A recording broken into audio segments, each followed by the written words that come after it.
and welcome back to the Bold Life Movement podcast.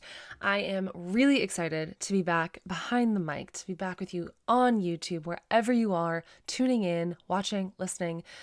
This feels like such an important episode that I'm really happy it's one of the ones we're kicking off with. So, the TLDR of what we're going to talk about today is a life-changing, I'm not even joking, paradigm shifting communication tool that I used recently inside one of my intimate relationships, and I wanted to share it with you because I think that this could really change the way that people communicate with each other and the way that we relate to one another. So if you're not already familiar, I am running the Boldest Year Yet challenge. It is a 52-week challenge that I'm putting myself through in 2024. So every single week I'm doing a bold move and I'm inviting listeners, subscribers, viewers to join along. And all you have to do is commit to taking one bold, inspired action every week. And then if you want me to share it, if you want me to support you, if you want me to encourage you and inspire you, then tag me on Instagram at the Kimberly Rich. Use the hashtag boldest year yet, and you will get featured. So why is that relevant to today's conversation? Well, I recently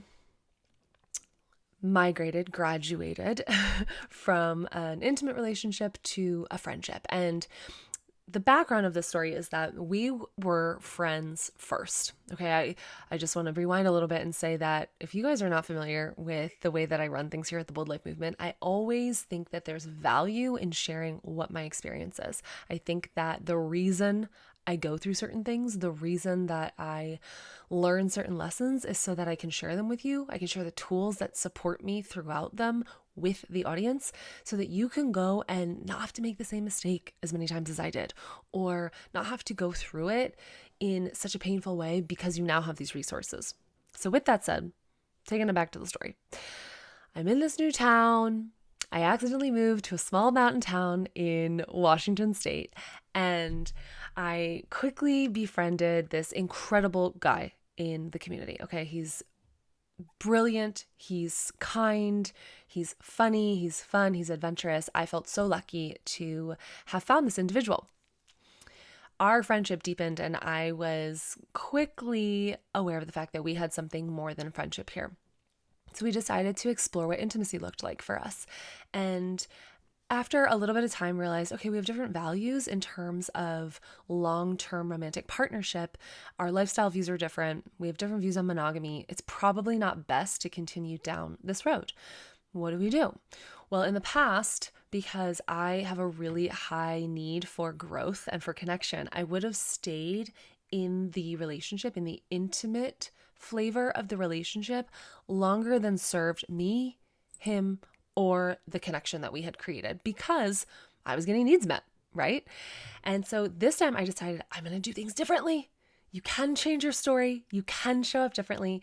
And so I invited him to help me pick a date that we would transition back to friendship. That felt like the most honoring way for us to move from one type of dynamic to another without waiting for the fun to end, right? Without doing it until it's no longer fun, which is originally what the conversation had been. And I was like, no, been down this road before. When it's no longer fun, someone gets hurt. So we're going to do it differently. And so we chose the beginning of the year. Well, there's always like a grace period, right? When you're transitioning from one type of relationship into another. And there was a little bit of crunchiness. We weren't elegant at it quite yet. It was still kind of awkward. And so last week, we had decided, okay, we're going to see each other again. We're going to make some time and go check out this launch event in town for a local space. And then we're going to make one-on-one time to like really drop in and connect and see, how do we move forward in friendship? What does that look like for us? Are we on the same page about our needs? Can we provide what the other person needs and desires? Let's find out. So a couple days before, we're slated to get together and have this drop in, have this meaningful time. I realized he has a launch event for a really important project that he's been working on. And even though there was some trepidation in my system about showing up because we hadn't seen each other, I wasn't really sure how to regulate and feel comfortable, but I recognized that was my own wounding that was dictating whether or not to go. And here's the thing. You all get to decide how you show up. You get to decide if you transcend your wounds. You get to decide if you transcend the stories. And so the question that I often take myself back to is, what would love do? Would love boycott this event because he hadn't reached out personally to invite me? Would I take it personally that he wasn't roping me in and saying, I really want you there? Or would I just show up because I know this is really important to him? And that's what friends do. They don't make it about you, right? So I knew that this event was coming up. I'd seen it on social media. I knew this project was really important to him. And so I chose to go and show my support, even though my nervous system was a little about going. When I arrived, it was very apparent very quickly that there was a vibe happening between him and another woman there that I had not seen before. A vibe that I had not seen between them before. Now, further context is that I actually know this woman. She's attended one of my full moon circles here. We kind of hit it off pretty quickly. She's awesome. She's hilarious. I think we would be friends. And we followed each other on social media after the full moon circle. And so when I saw them together, and I quickly sensed that her energy was different towards me and his energy was different towards me than, the week ago that I had seen him, I was like, okay, my intuition is telling me something's happening here. What is the best mode to continue forward with? Kindness, warmth, showing love, and just kind of assessing the space without making anyone feel uncomfortable. And so I did that. That's exactly what I did. I helped them clean up. I saw myself out, even though she was staying longer, and it felt very much like, there's something here. Now, in case I haven't reiterated, this all happened like a week and a half after he and I had decided to transition. So my brain's starting to make up stories about when they began this journey together. Is it really even happening? Am I making things up? Etc. So I go home and I look on social media, as one does in 2024, when you are looking for answers. And I saw that she had shared an image of them about 2 days earlier that was very romantic seeming. And I was like, okay, I now have some clarity. I'm clearer and clearer on what's going on here. And so I decided that by the time I saw him this weekend, I needed to have some tools in my system, in my toolbox, I should say. I needed to have some way to come from a place of love, because now I'm feeling really activated.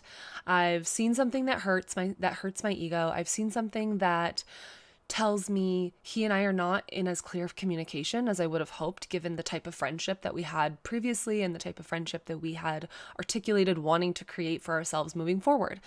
And all the while, I'm thrashing internally. I'm having serious dysregulation. I'm also trying to give him the benefit of the doubt. It's really challenging when you are activated to do that for someone, but we get to decide, okay? It's all going to keep going back to that. We get to decide, who do we want to be? How do we want to respond? What do we want to create? So in that decision, I sought out guidance from my friends. I sought out support to help me get better perspective on what was going on. And one of the tools that one of my friends gave me was something called the Imago method. Now, if you haven't heard of the Imago method, it's from the book Getting the Love You Want. It is based on this idea that your Imago is someone that you're going to attract into your life. It's someone that you're going to magnetize, and vice versa, because the Imago triggers all the wounds from the parent whose love we did not get as a child. They trigger the wounds that were created in childhood from our relationship with our parents, or lack thereof. And so with this Imago method, there's a very structured way that you approach conversation so that you can transcend conflict and instead create connection. So I'm going to tell you a little bit more about what happened this past weekend, and then I'll tell you how to do the process and why it was so powerful and why I'm sharing this on a podcast. Why this is my bold move of the week, to approach an ex to do the freaking Imago method with me. That's scary, y'all. That's freaking bold. But I cannot tell you how well it turned out. Okay, spoiler alert, turned out really well.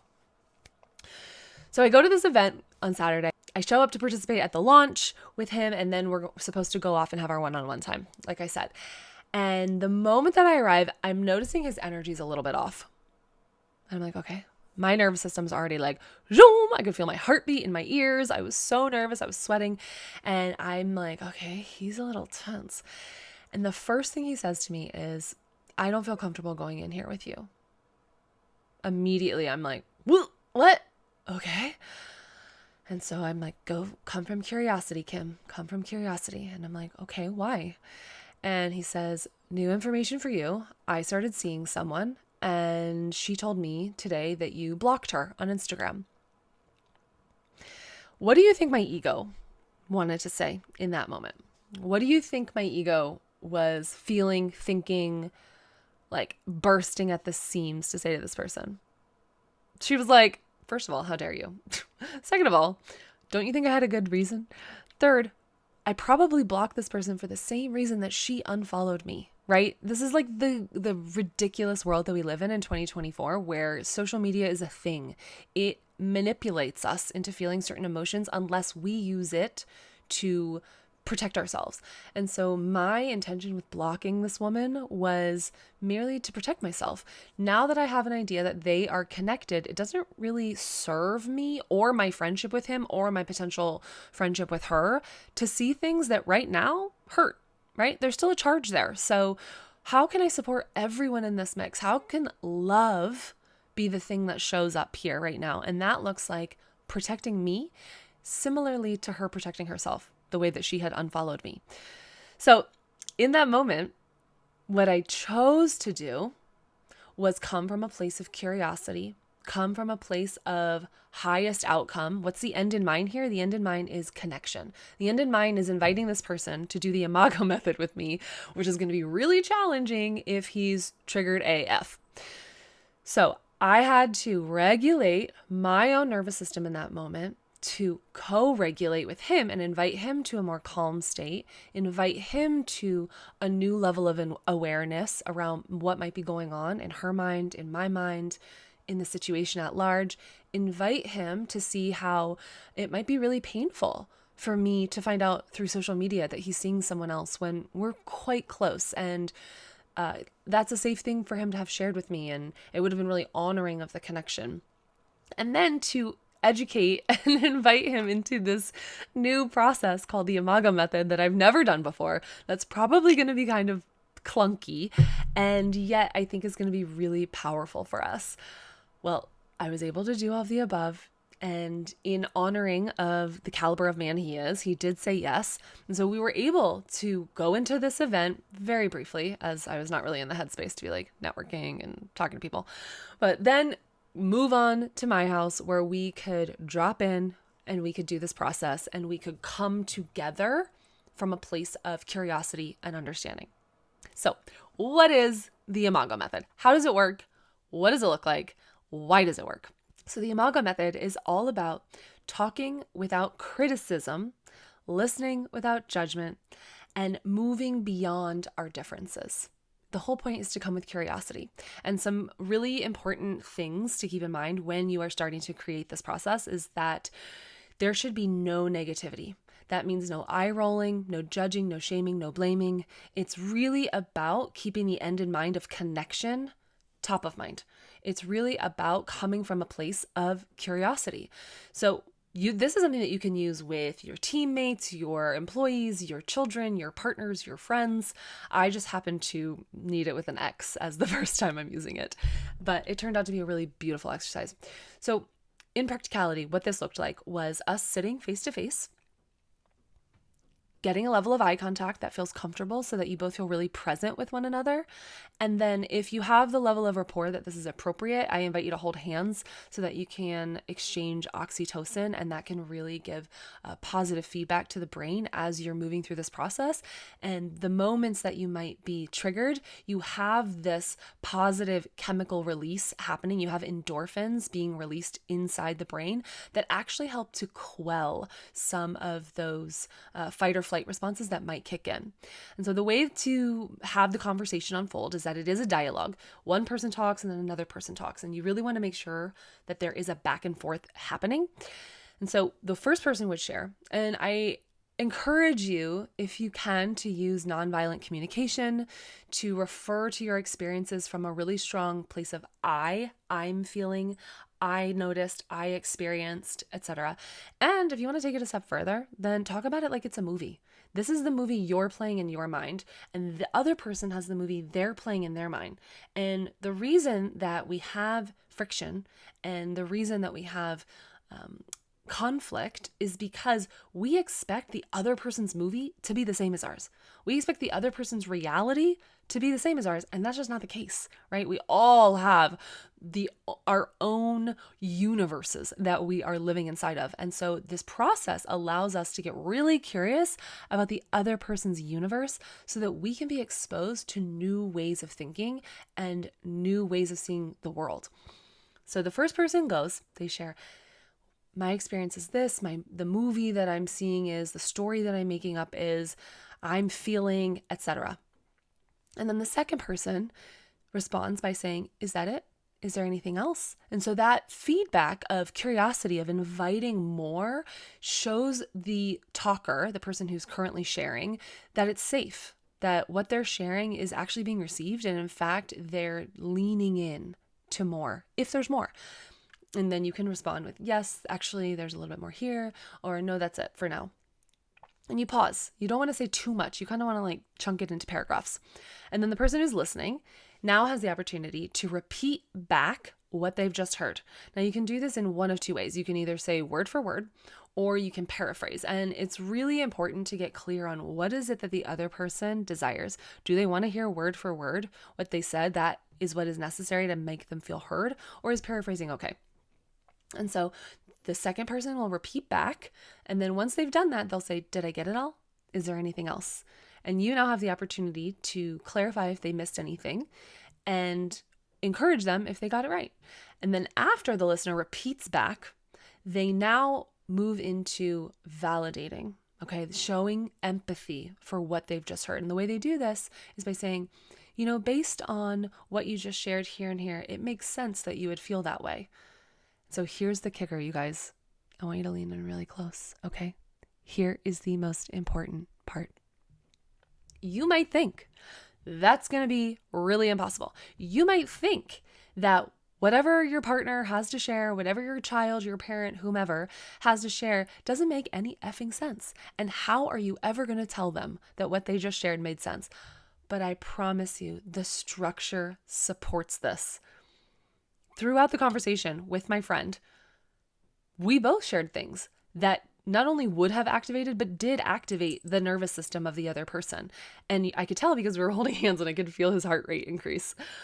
But because the structure of the conversation is inviting you to lean in and be curious and validate, what happens is that by the time you get to the part where you're telling the person that what they said makes sense, you actually see the sense in it because you haven't had the chance to go down the ego's rabbit hole of why they're wrong.